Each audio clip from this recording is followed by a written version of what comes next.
Hello, and welcome to this session of Scrum Master Certification course. In this video, we're going to look at how Scrum is used in projects, programs, and portfolios.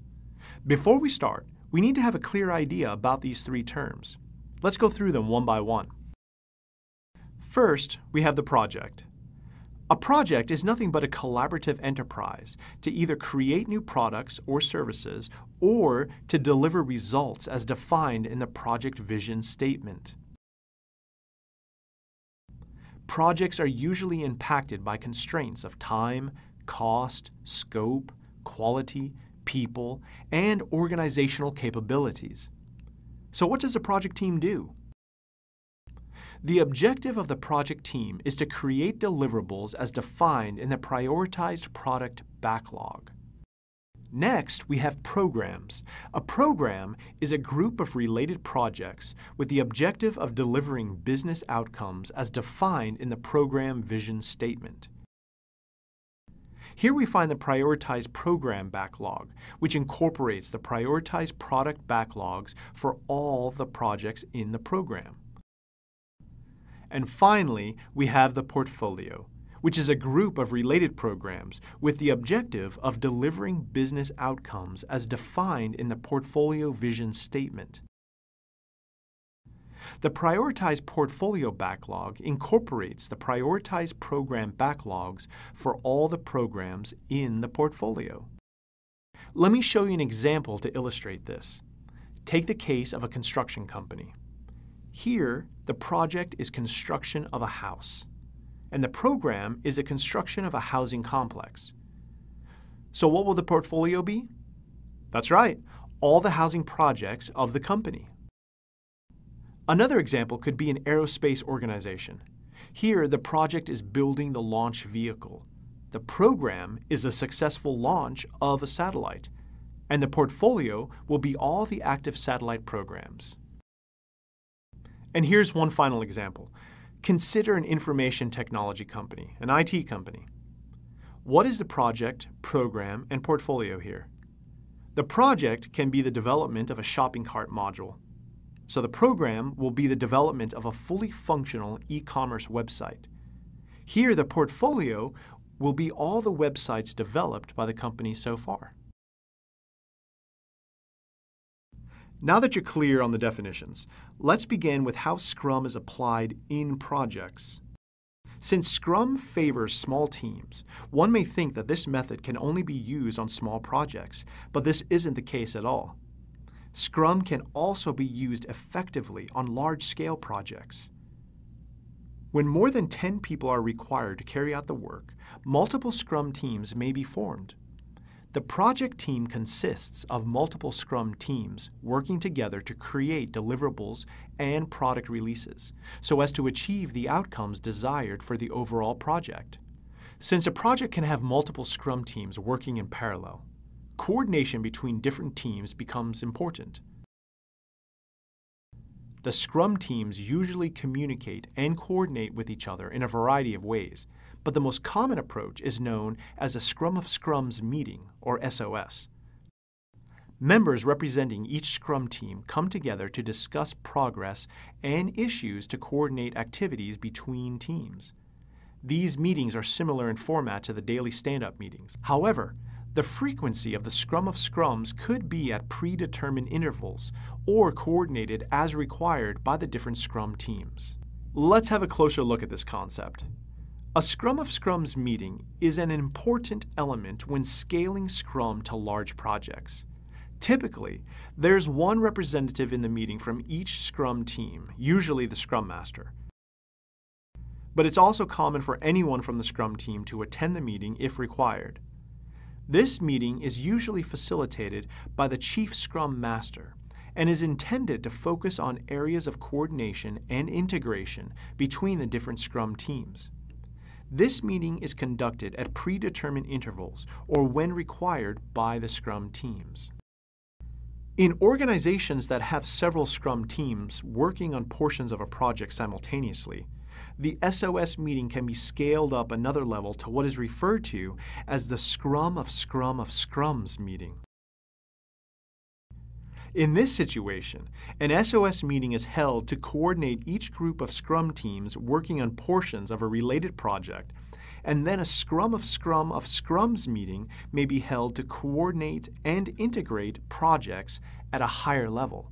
Teams have to carefully evaluate the benefits of having Scrum of Scrums meetings, as the third layer adds a significant amount of logistical complexity. Confused? Don't worry. We have a diagram here that'll clear things up. Take a look. As you can see, there are 6 Scrum teams working simultaneously.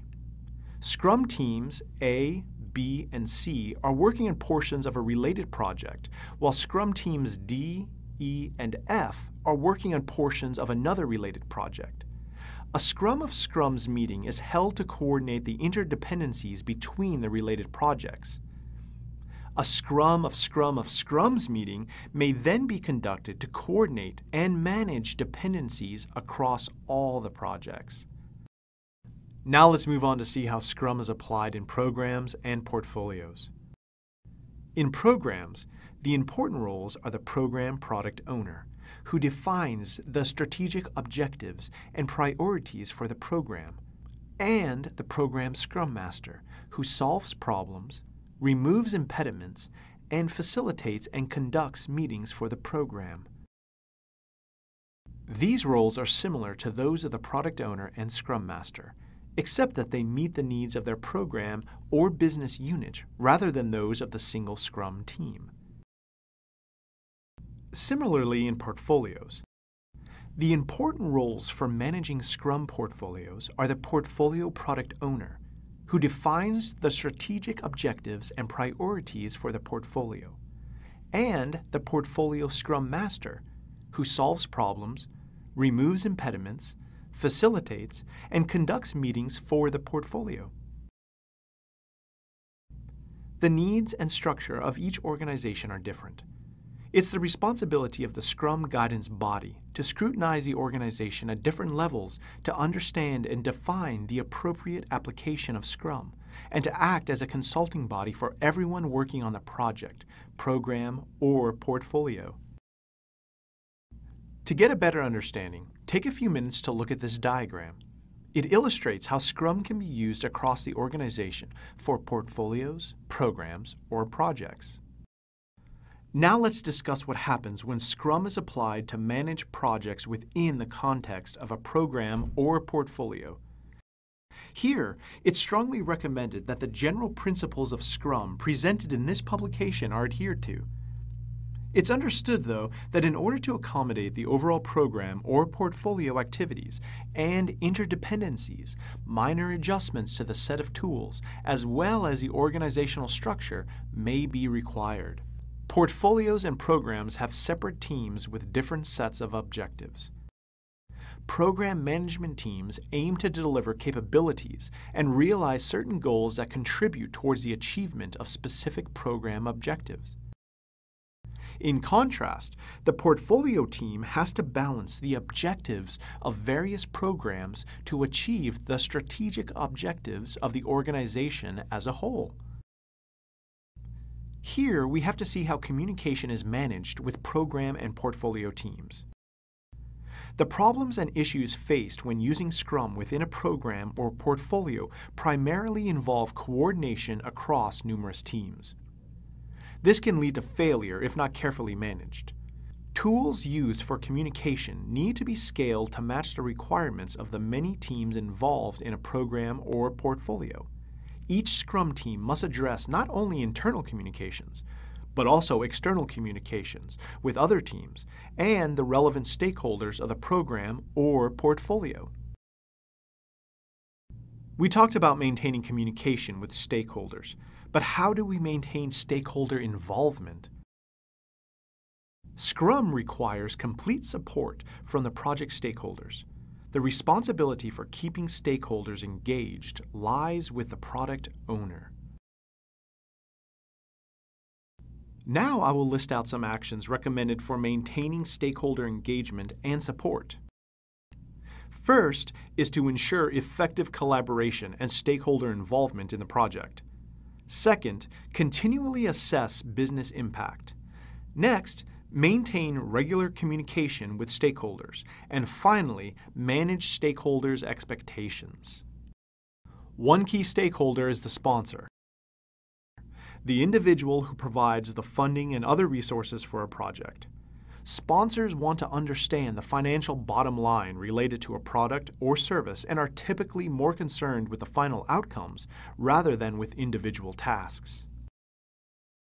It's important that the sponsors who are funding the project have clarity on issues such as the benefits of implementing Scrum, target deadlines, and estimated costs of Scrum projects, overall risks involved in Scrum projects, and the steps to mitigate them, and finally, expected release dates and final deliverables.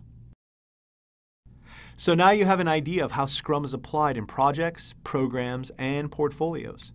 We also had a quick discussion on how to involve stakeholders and maintain their interests. Thank you for watching this video of Scrum Master Certification course.